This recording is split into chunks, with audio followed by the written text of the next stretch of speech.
Whom thus afflicted when sad Eve beheld, desolate where she sat, approaching nigh, soft words to his fierce passion she essayed, but her with stern regard he thus repelled. Out of my sight, thou serpent, that name best befits thee with him leagued, thyself as false and hateful. Nothing wants, but that thy shape, like his, and color serpentine may show thy inward fraud, to warn all creatures from thee henceforth, lest that too heavenly form, pretended to hellish falsehood, snare them.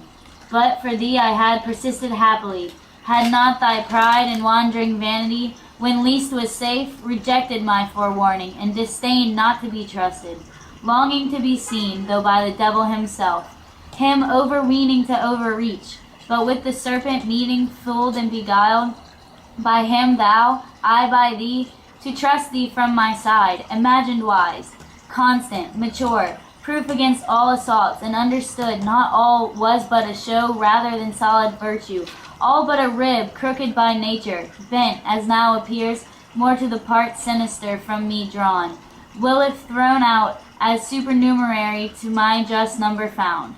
For either he shall never find out fit mate, but such as some misfortunes bring him, or mistake, or whom he wishes most shall seldom gain through her perverseness, but shall see her gained by far worse, or if she loved, withheld by parents, or his happiest choice too late shall meet, already linked in wedlock bound, to a fell adversary, his hate or shame which infinite calamity shall cause to humane life and household peace confound.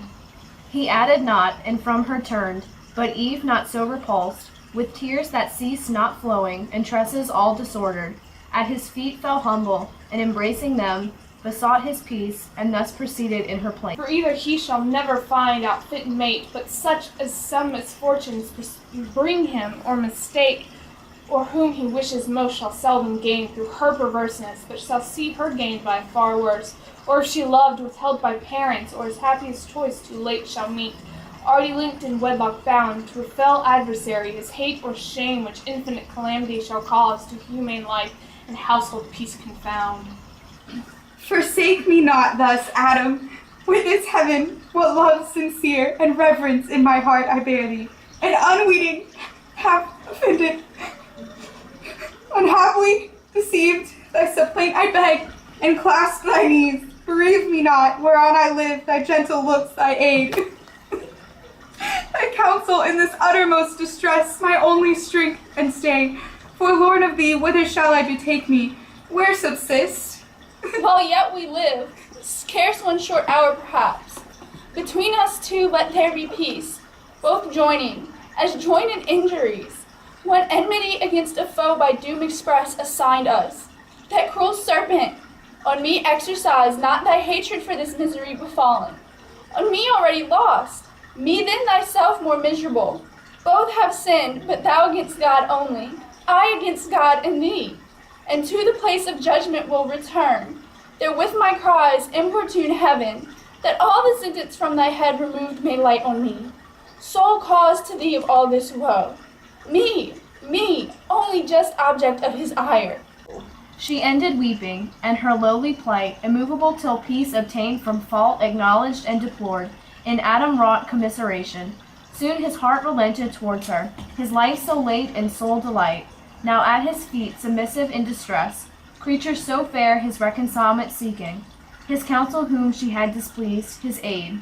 As one disarmed, his anger all he lost, and thus with peaceful words upraised her soon. Unwary and too desirous as before, so now of what thou knowest not, who desirous the punishment all on thyself, alas, bear thine own first, ill able to sustain his full wrath, who thou fillest, as yet least part, and my displeasure bearest so ill.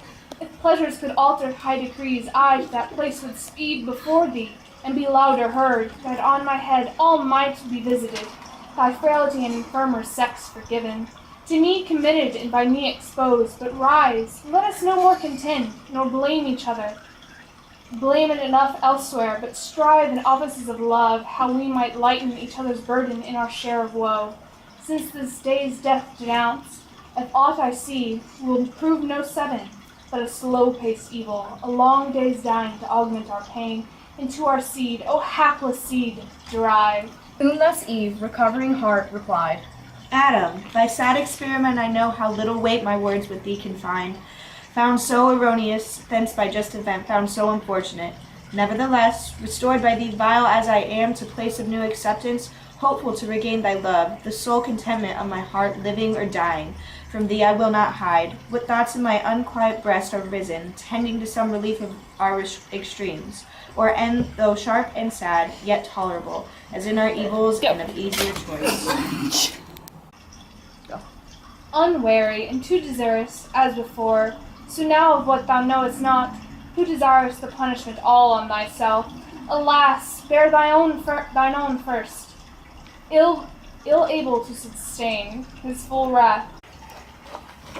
Oh, why did God, creator wise, that people highest heaven with spirits masculine, create at last this novelty on earth, this far defective nature, not fill the world at once with men as angels without feminine, or find some other way to start over?